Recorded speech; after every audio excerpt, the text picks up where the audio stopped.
Alors pour cette présentation, j'aimerais me concentrer sur deux textes littéraires français des XIIe et XIIIe siècles qui mettent en scène des relations considérées comme hors normes en raison de leur caractère bestial ou immoral. Il s'agit de relations souvent non consenties liant des créatures fantastiques aux humains et où le désir occupe une place centrale. Ces textes sont Le Bisclaveret de Marie de France, qui raconte l'histoire d'une femme mariée à un loup-garou, et celui du Bel Inconnu de Renaud de Beaujeu, où un chevalier est défié par une guivre qui lui donne un baiser. Ces textes lèvent le voile sur des relations transgressives ou marginales et nous invitent d'une part à nous interroger sur les frontières qui séparent l'espèce humaine de l'espèce animale, tout en nous renvoyant à une altérité surnaturelle. D'autre part, cette altérité nous invite à reconsidérer la normativité hégémonique des liaisons amoureuses dans une société féodale régie par les normes de la courtoisie, de l'amour courtois et de la morale chrétienne. Enfin, ces textes questionnent également les rapports de genre, par exemple la masculinité à travers le loup-garou ou la féminité à travers la guivre, sans oublier le rôle du partenaire humain qui se retrouve confronté à cette merveille et surtout en remettant en question les identités de chacun. Cette problématique que je propose pour étudier ces textes m'amène à relier deux approches. Le tournant animaliste ou animal turn, qui explore les relations entre humains et animaux, et la théorie queer. Alors, définir la théorie queer relève d'un vrai défi, car elle est aussi vague que ses objets et elle revendique son indétermination définitionnelle comme une de ses caractéristiques consécutives. Le terme queer en soi est polysémique. Prenons la citation de Robert Harvey qui rend compte de la pluralité sémantique du terme. Il nous dit « Au fond et du fond des âges, queer voulait dire travers. Sa racine indo-européenne, twerk, prête également à l'allemand queer, transversal, au latin son infinitif tocere, tordre, et à l'anglais, préposition quelque peu passée d'usage, atward, en travers de. Associé étroitement depuis le début à queer et tout ce qui est ou sert de travers, oblique, louche, pervers ou buté à la rigueur. Encore plus tard, le comparatif queer as a $3 bill pour annoncer tout haut, tout fort le comble de l'homosexualité, le billet de $3 n'ayant jamais existé, dévoile la trace de l'association sémantique avec la fausse monnaie, la contrefaçon. Enfin, militantisme identitaire, âne identitaire à outrance, fier de sa honte. Queer compte parmi ces quelques mots qui pullulent au confond du traduisible. Alors, intraduisible certes, mais d'une richesse sémantique certaine, le terme queer évoque donc un phénomène transversal qui peut être compris à la fois par une traversée ou une étrangeté. Il devient dans les années 1980, par un militantisme social, un identifiant pour les personnes qui éprouvent un désir sexuel pour les individus du même sexe. Si dans le langage courant anglophone, queer est devenu presque synonyme de gay ou homosexuel, la théorie queer, en revanche, se veut une démarche alternative, même parfois dissidente des Gay et Lesbian Studies, car elle remet en question les catégories identitaires de l'homo et de l'hétéro, de l'homme et de la femme, au profit d'une polysexualité radicale. Ainsi, la théorie queer a pour but de démystifier la stabilité du sexe, du genre et de la sexualité à partir d'une figuration post-structuraliste de l'identité comme un ensemble de positions multiples et instables. Elle n'étudie donc pas uniquement des sujets gays et lesbiens, elle englobe aussi quiconque, homo ou hétéro, qui se sent marginalisé par ces pratiques sexuelles. Par conséquent, son cadre analytique comprend entre autres des sujets tels que le travestissement, l'hermaphrodisme, l'abstinence ou l'ambiguïté de genre, allant de la performance travestie à la déconstruction académique, afin d'exploiter les incohérences des trois termes, donc genre, sexe et sexualité, qui stabilisent l'hétérosexualité. Néanmoins, si la théorie queer partage des outils analytiques avec les approches post-structuralistes, féministes ou marxistes, elle demeure différente par son insistance à oser étudier des sujets vulgaires et tabous. Toutefois, le terme queer ne se limite pas uniquement à la sexualité stricto sensu, il faut l'ouvrir à toute relation, identité ou comportement non normatif ou toute forme de désir qui déstabilise la norme dominante. Ainsi, en reliant l'approche queer au tournant animaliste, nous ajoutons aux catégories de genre, sexe et sexualité la notion d'espèce. Et en étudiant les relations marginales qui lient les humains à des créatures surnaturelles, nous étudions ces formes de désir qui déstabilisent la norme. Enfin, grâce à ces créatures surnaturelles, nous pouvons exploiter la complexité des sens du mot queer. Alors, par curiosité, j'ai fait une petite recherche donc sur Antidote pour trouver des synonymes anglais à queer. Et ils sont passablement nombreux, surtout pour qualifier tout ce qui est d'anormal avant même de désigner la communauté LGBT. Alors j'ai mis en jaune les synonymes qui me paraissaient en tout cas utiles à la présentation de ce soir, qui entraient en résonance avec mon sujet. Donc effectivement, tout ce qui est bizarre, tout ce qui est curieux, particulier, etc. Et il y a aussi, ce qui m'intéressait, c'est aussi ce super normal dans le sens du paranormal, du magique.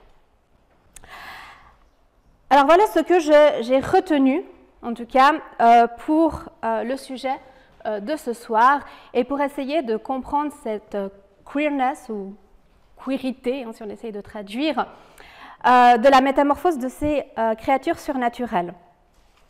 Alors il y a ce qui va de travers, hein, cet aspect transversal, qu'on peut aussi comprendre comme cette traversée de frontières ou de catégories.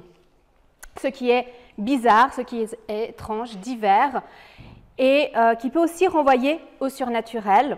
Enfin, ce qui est en lien avec la sexualité ou le désir hors norme.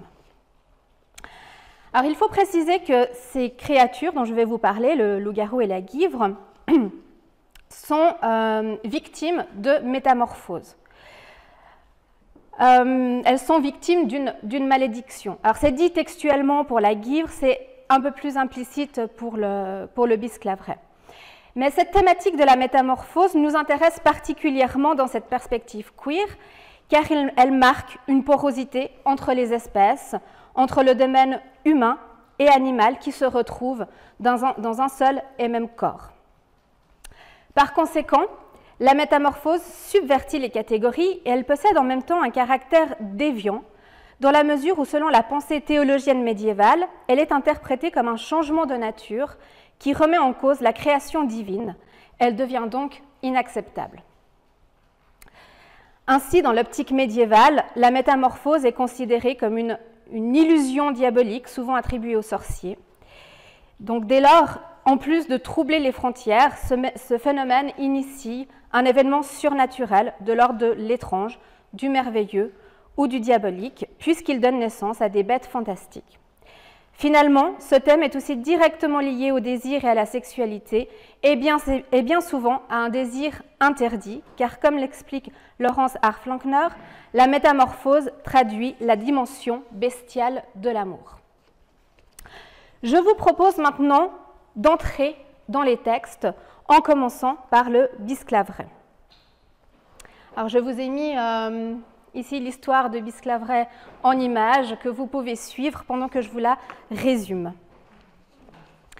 Donc le bisclaveret est un des laits de Marie de France composé en vers anglo-normand au IIe siècle. Le lait raconte l'histoire d'un chevalier marié à une noble dame.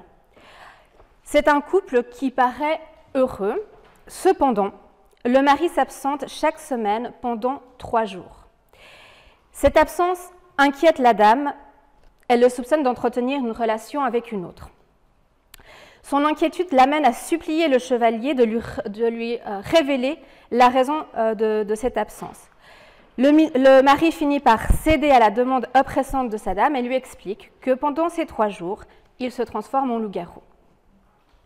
La femme est effrayée par cette révélation, cherche à savoir où est-ce qu'il laisse ses vêtements. Après quelques hésitations, le mari finit par lui indiquer l'emplacement exact, en précisant que si les vêtements viennent à disparaître, il resterait loup-garou pour toujours. Dégoûtée, la dame évite autant que possible son mari, elle refuse de se coucher auprès de lui. Elle sollicite alors un ancien soupirant à qui elle demande d'aller subtiliser les vêtements du mari lorsqu'il est transformé en loup-garou. En échange, elle lui accorde son amour. Le mari est alors porté disparu et la femme se remarie avec son complice. Un an plus tard, alors que le roi est en train de chasser dans les bois, il trouve le loup-garou.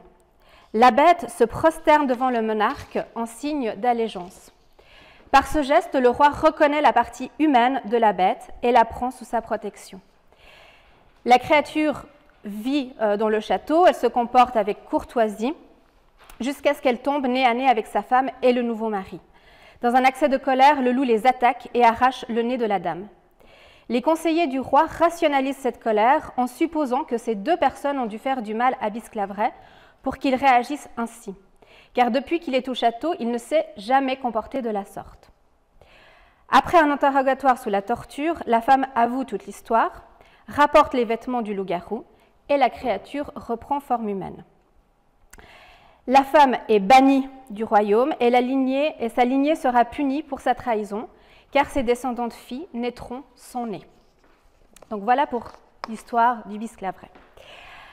À première vue, cette histoire pourrait être considérée comme une propagande royale ou comme une dichotomie misogyne entre la trahison de la femme et la noblesse du cœur du roi qui voit au-delà des apparences.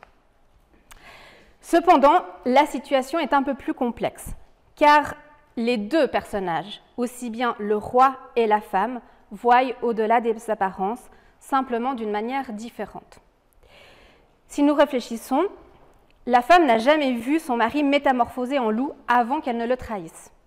Elle l'a toujours vu et connu sous forme humaine. Sa peur est en fait basée sur des croyances. Et ce sont ces croyances que Marie de France veut renverser, et elle le fait savoir. L'autrice commence son lait en rappelant justement les croyances populaires qui entourent la figure du loup-garou depuis la nuit des temps, que c'est une bête féroce et que quand il est dans cet état sauvage, il dévore les hommes et répand le malheur. L'autrice nous dit « Garvoal tseos bes salvage, tant comme il est en le rage, devour grand malfait, es grandes forêts converseve. » Cependant, Marie de France nous dit qu'elle laisse ces affirmations de côté pour nous raconter l'histoire du Bisclaveret et non d'un quelconque loup-garou. En effet, nous verrons que notre loup-garou ne correspond pas vraiment à la description qu'en donne la croyance populaire. Mais si Marie de France évoque cette croyance populaire, c'est pour comprendre la réaction de l'épouse. L'épouse partage ce cliché folklorique qui vient justifier sa peur. En effet, elle est confrontée à des peurs archétypes, c'est-à-dire la punition de la métamorphose, le comportement transgressif et la voracité du loup. Mais la principale crainte de la femme n'est pas d'être mangée ou tuée par le loup, elle a peur d'être débauchée, car la sauvagerie, la monstruosité et la bestialité sont autant de noms pour l'idée d'aberration sexuelle. Le loup, en général, incarne la voracité, la faim et le désir sexuel. Il souffre d'une réputation d'animal corrompu, rongé par un désir subversif, par un appétit insatiable et un désir charnel déréglé. Et la métamorphose animale exprime la crainte d'une déviation sexuelle fondamentale. Donc, en raison à la fois de la symbolique du loup et de la symbolique de la métamorphose, la femme n'est pas coupable de vouloir se débarrasser de l'animalité de la relation amoureuse. Dans le lait, elle est plutôt punie pour sa trahison et pour être intervenue dans un processus qui la dépasse, celui de la métamorphose. Elle est criminelle parce qu'elle veut vouer son mari à une existence pire que la mort, cette errance à vie sous les apparences d'un monstre. Il faut comprendre que la répulsion de la dame est avant tout dictée par l'idéal de la courtoisie, qui véhicule la conception d'une maîtrise de soi et d'une maîtrise du désir. Rappelons que la diégèse se situe dans un contexte aristocratique médiéval. Le héros, Bisclaveret, est présenté comme un beau et un bon chevalier. Beau chevalier et bons este, et noblement se contenait. Et la dame, elle aussi, est une femme, en tout cas de grand mérite, du moins en apparence. femme haute espouse moult vaillant et qui moult faisait beau semblant. Alors, il y a quand même ce terme de beau semblant, faisait beau semblant, qui met l'accent sur la question des apparences. Alors, la traduction nous propose, elle avait la mine très avenante. On comprend qu'il y a, enfin, qu'elle est en tout cas bien apprêtée, qu'elle est belle, enfin, physiquement, mais est-ce que derrière ce beau semblant, Marie de France n'est pas en train de nous mettre en garde contre certaines apparences qui peuvent être trompeuses? Parce qu'il y a quand même un effet d'artifice de faire beau semblant. En tout cas, ce que l'on sait, c'est qu'ils s'aiment. Il aime lui et elle lui. Mais malgré tout cela, il y a ce grand ennui. La dame est une amante tourmentée en raison de l'absence hebdomadaire de son mari.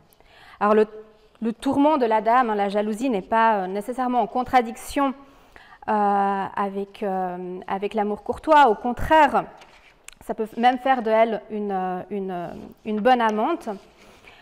Là, on voit qu'elle craint d'être séparée ou de perdre celui qu'elle aime, d'où l'interrogatoire auquel elle va soumettre son mari. Toutefois, cet événement fait basculer le texte et il révèle le dysfonctionnement de la relation. Et il révèle aussi également la nature cachée des deux personnages. On découvre certes que le bisclaveret est loup-garou, mais on découvre aussi une certaine fausseté chez la dame. Le texte nous dit « tant le Blandy et Lozenja ». Alors, nous avons ici une dytologie intéressante et le dictionnaire du moyen français nous indique que blandir se comprend par l'action de flatter, le plus souvent de manière négative, et que lozenger se réfère à la flatterie trompeuse.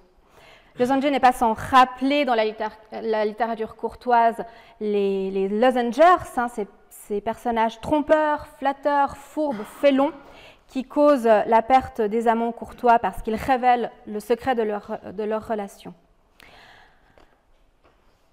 Ainsi se dévoile l'hypocrisie de la dame qui rejoint le camp des lozengers et qui quitte celui de la dame courtoise.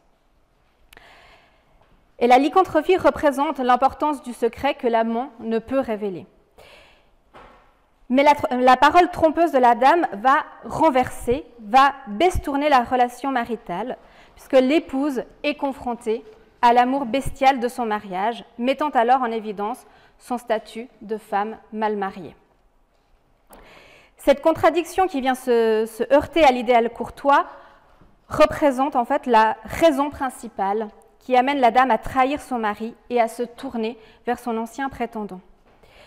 Elle n'agit pas par désir, mais précisément pour atténuer son désir pour le mari monstre, pour une sexualité qu'elle ne peut supporter parce qu'elle est animale dans une société courtoise. Elle doit donc remplacer le mari discourtois par un représentant de la sexualité humaine, un homme qu'elle ne désire pas sexuellement, mais courtoisement. Donc cette courtoisie, c'est-à-dire les règles culturelles, joue en réalité contre la femme, car quoi qu'elle fasse, elle est perdante. Et surtout, elle est victime d'une sexualité masculine semi-animale. Si elle accepte son mari tel qu'il est, elle perd sa réputation car elle accepte et confirme la bestialité de sa relation. En le trahissant, elle va à l'encontre de la morale chrétienne. Donc, comme le confirme Francis Gingras, le schéma traditionnel de l'amour courtois est inversé. L'épouse est punie d'avoir aspiré à prendre la position dominante. Donc les règles de la cour ne régissent plus la relation amoureuse, mais sont ramenées à la relation féodale entre le seigneur et le vassal.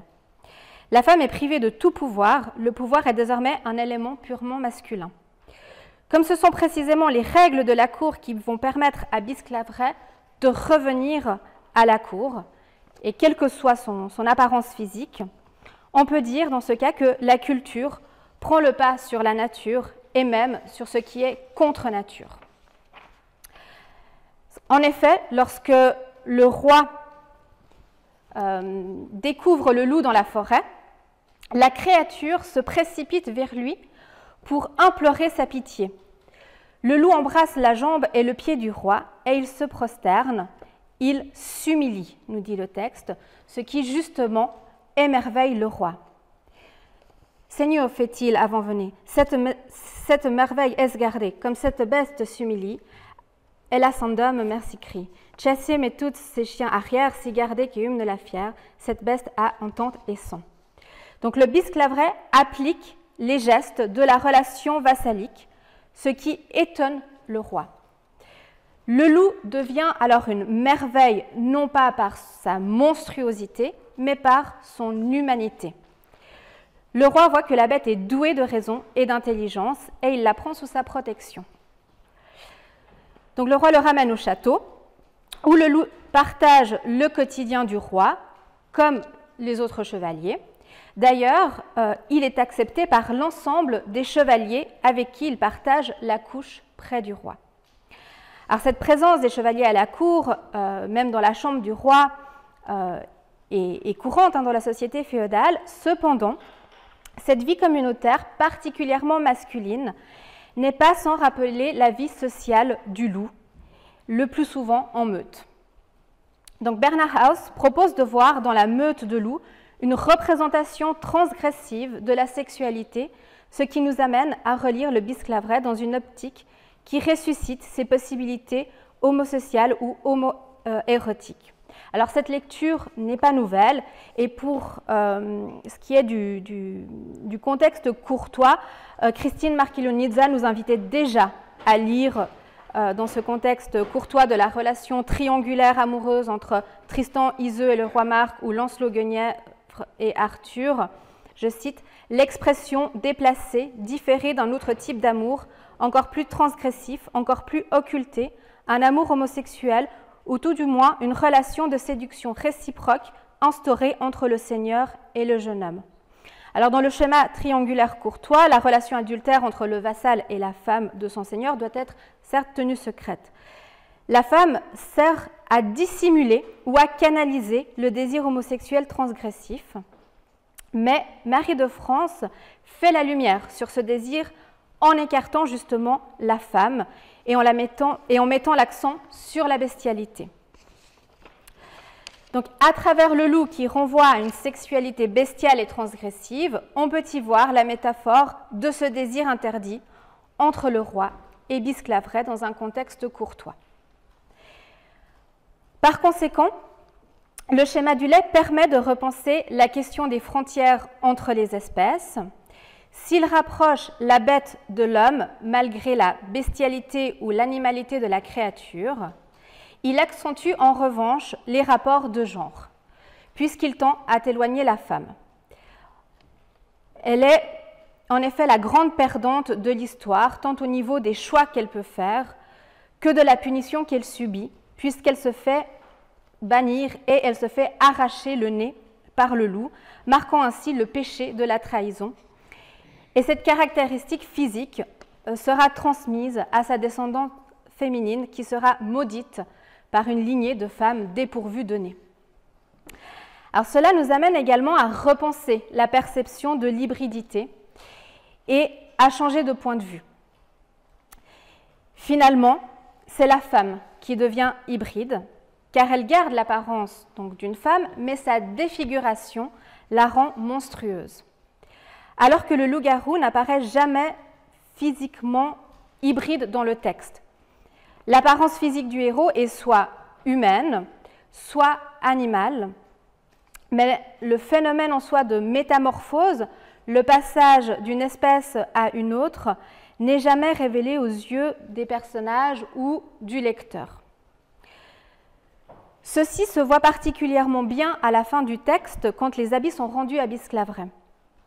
Aux yeux de tous, ils sont déposés devant le loup, mais celui-ci ne leur prête aucune attention. Il faut que le conseiller du roi précise que l'animal ne se défera jamais de son apparence de bête devant eux, car il en éprouve un grand sentiment de honte, pour que l'animal soit laissé seul et puisse retrouver sa forme humaine. Remarquons également que l'autrice n'utilise pas le terme loup-garou pour désigner le héros. Il est soit chevalier, soit bête, soit Bisclaveret. Alors Bisclaveret, c'est le nom breton du loup-garou, mais il est très souvent utilisé comme un nom propre, et ce nom breton rend aussi un peu moins claire la dualité du loup-garou. Enfin, dans ces rapports de genre, il faut noter que la punition de la dame est essentiellement la réparation qu'offre le lait. Ce qui est intéressant, c'est qu'on ne sait pas si le chevalier s'est débarrassé de sa lycanthropie, qui finalement ne semble pas être un problème. De plus, on peut considérer que Bisclaveret démontre l'acceptation de sa condition, de sa sexualité et de son animalité, ce qui est également accepté par la cour et le roi. Donc cela entend donc à une forme d'acceptation d'une différence, une sorte d'inclusion, et on punit surtout le détracteur, celui qui pointe la différence de manière discriminatoire. On peut dire que l'animalité permet de s'interroger sur les disparités de genre, la sexualité et l'identité. Il est alors intéressant de voir maintenant ce qui se passe lorsque la créature hybride est une femme. Lisons Le Bel Inconnu. Alors là, je vous ai mis une image de la bande dessinée du Bel Inconnu. Alors, Le Bel Inconnu, épigone arthurien du XIIIe siècle, écrit par un certain Renaud de Beaujeu, raconte l'arrivée à la cour du roi Arthur d'un jeune chevalier sans nom qui se porte volontaire pour aider la demoiselle Élie, venue chercher le meilleur chevalier arthurien pour sauver sa dame. Une trame assez classique jusque-là. Sur le chemin qui mène au château de la dame, le chevalier est confronté à plusieurs aventures qui démontreront sa bravoure, dont une histoire d'amour avec une fée, la pucelle aux blanches mains de l'île d'Or. Et arrivé au château de la dame d'Élie, le chevalier est confronté à une guivre, une créature mi-dragon, mi-serpent. Alors la guivre, ou la vouivre, selon, est cette espèce de femme serpent qui peuple aussi le folklore de nos contes suisses. Elle est généralement décrite ayant une queue de serpent, parfois un serpent ailé.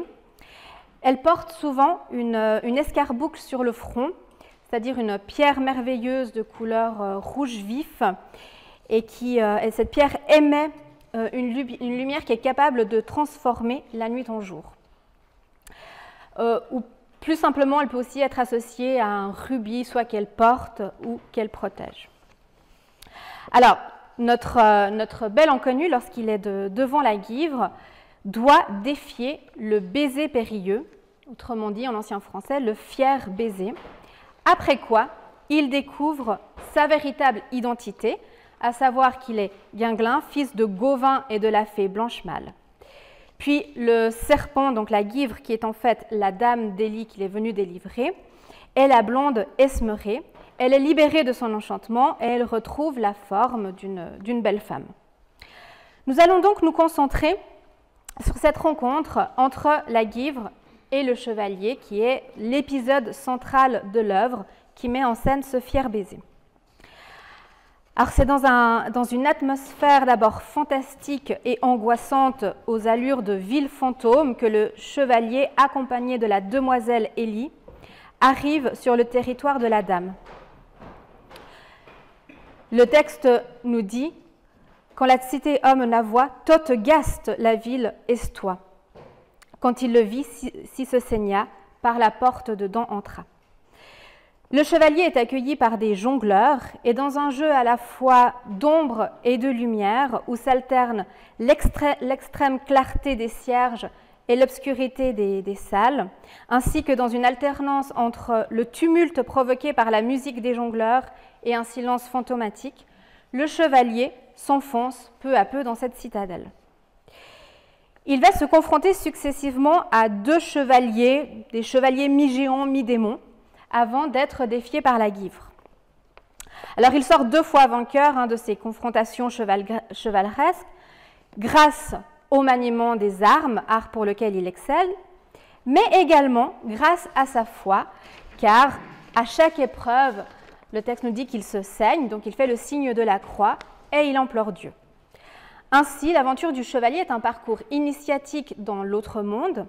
Cet autre monde qui renvoie certes au monde des fées et à l'ailleurs arthurien, mais qui laisse ici apparaître une certaine fluidité géographique entre la tradition folklorique celte et la tradition chrétienne.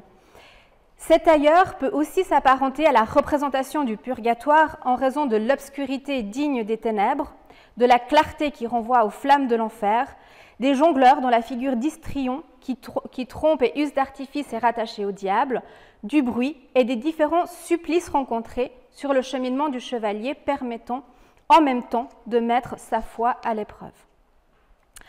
Donc après le combat avec le dernier chevalier géant, le bel inconnu se retrouve dans une salle plongée dans l'obscurité. Le texte nous le dit, tant il faisait obscur et noir.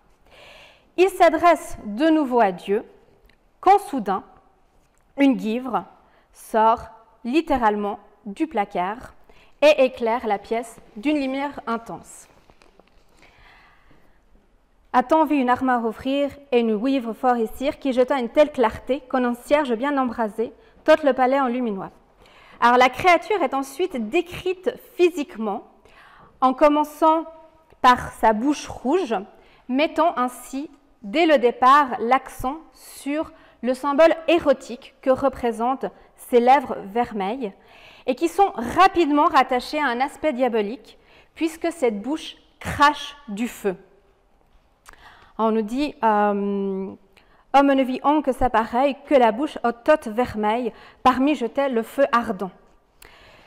Puis la description continue en mettant en avant sa taille monstrueuse, hideuse et grande, donc d'une grandeur effroyable, sa poitrine imposante. L'aspect monstrueux de son physique est complété par ses yeux rouges luisants, les yeux avec gros et luisants, comme deux escarboucles grands. Donc on voit là la référence à l'escarboucle, à cette pierre, donc elle a ses yeux rouges. Elle a une queue qui renvoie au serpent et surtout elle a ce corps multicolore.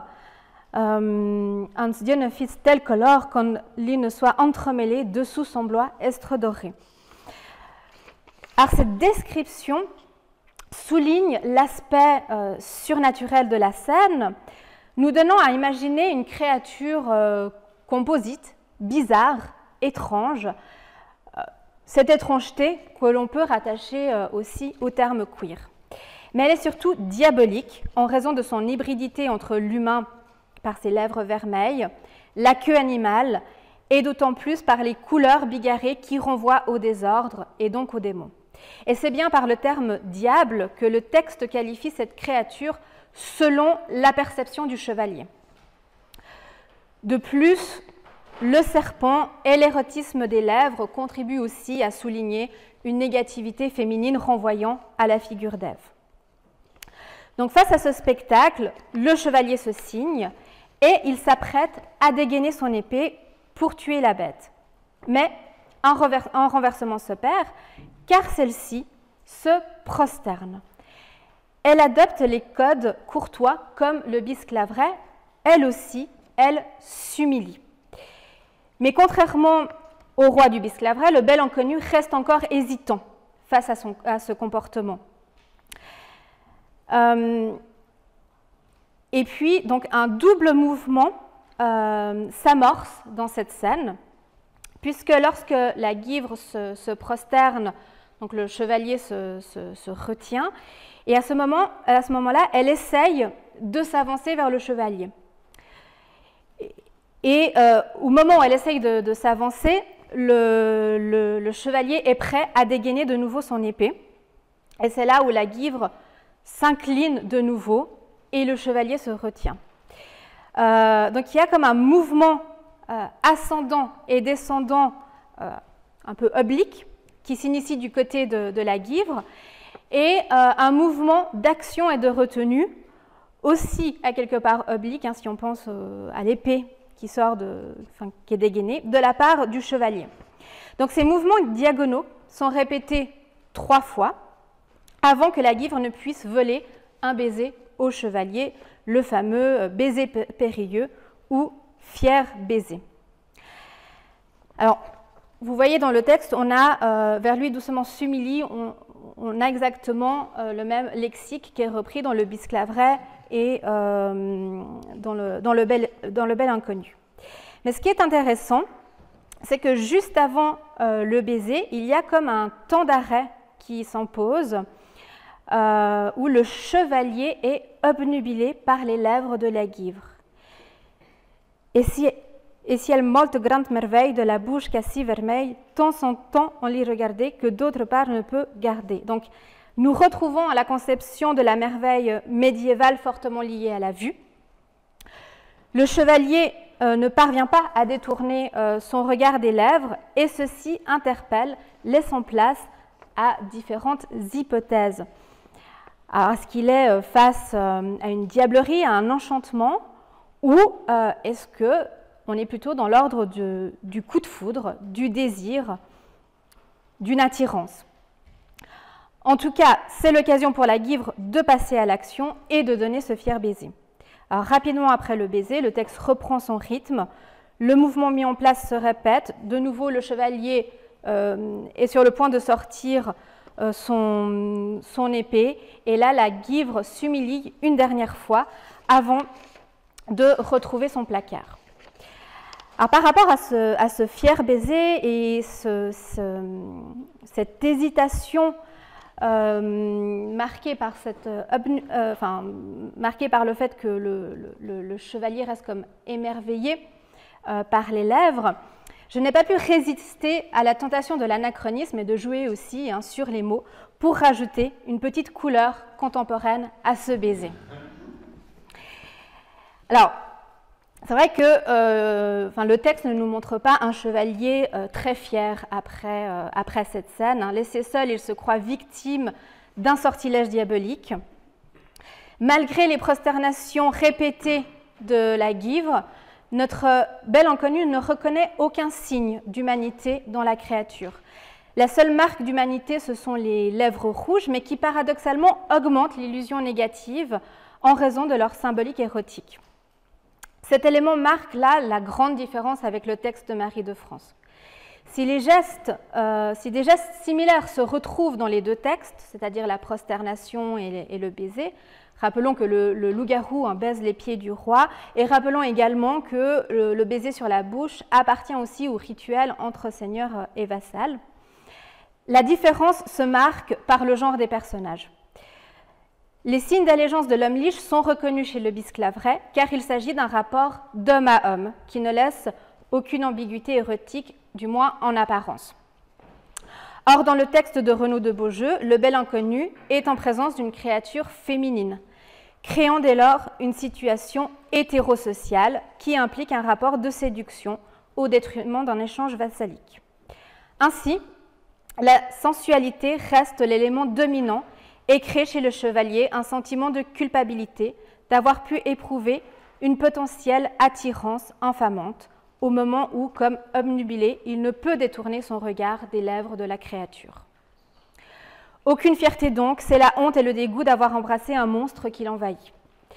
Par conséquent, au lieu de comparer le bel inconnu au roi du Bisclaveret, il convient de le rapprocher de la femme du Bisclaveret, car leurs réactions sont similaires, et là, on retrouve deux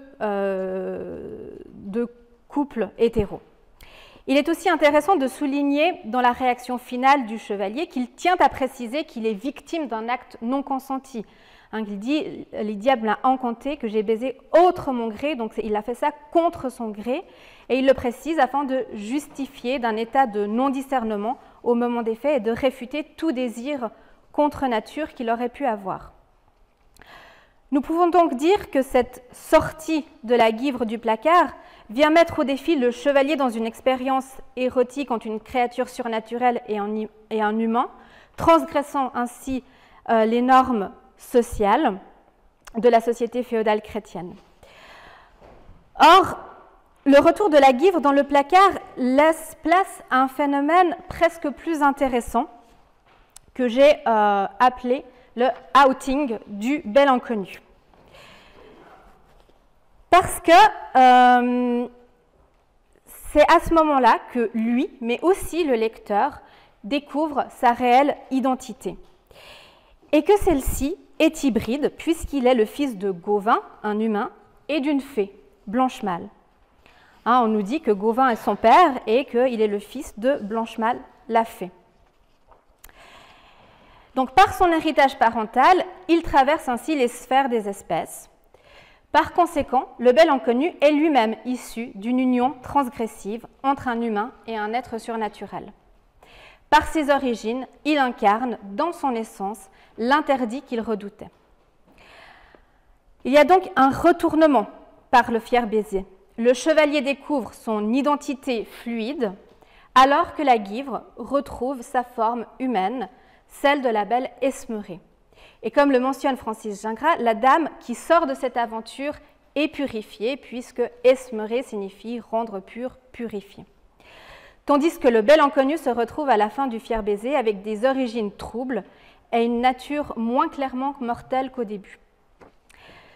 Donc Renaud de Beaujeu se révèle un spécialiste du renversement en plaçant le doute ontologique non pas sur l'enchanté, mais sur le héros sans nom, le mal nommé, qui gagne enfin dans cette aventure un père dont il peut être fier, et dans la foulée une mère surnaturelle, dont le nom ressemble curieusement à celui de la dame de ses pensées avant de rencontrer la blonde Esmerée, c'est-à-dire la pucelle aux blanches mains. La nature du bel inconnu est donc hybride du fait de sa mère, et la sexualité est déviante si l'on présuppose l'inceste, selon l'hypothèse que la pucelle aux blanches mains ne serait autre que la mère du bel inconnu, la fée Blanche-Malle. En conclusion, Marie de France et Renaud de Beaujeu jouent avec les apparences qu'ils renversent afin de révéler la vraie nature de leurs personnages. Ils nous invitent ainsi à réfléchir sur le sens de la bestialité et de l'humanité et à voir au-delà des frontières qui les séparent. Si ces humains sont face à des monstres, c'est parce que ces derniers fonctionnent comme des miroirs. Ils parviennent à monstrer la véritable identité des personnages qui les confrontent. Le jeu du renversement, présent dans chaque texte, permet de brouiller la perspective des normes sociales et culturelles que l'on pense établies, mais qui se révèlent labiles. Ceci permet de faire ressortir la queerness ou queerité des textes qui va au-delà de son contenu et nous incite à penser le genre narratif du lait ou de l'épigone arthurien comme une potentialité qui laisse place à des écarts contribuant à la fois à déstabiliser la norme hégémonique qui est le roman courtois, ainsi que les codes féodaux qu'on y retrouve et qui sont régis par la morale chrétienne des XIIe et XIIIe siècles. Merci de votre attention.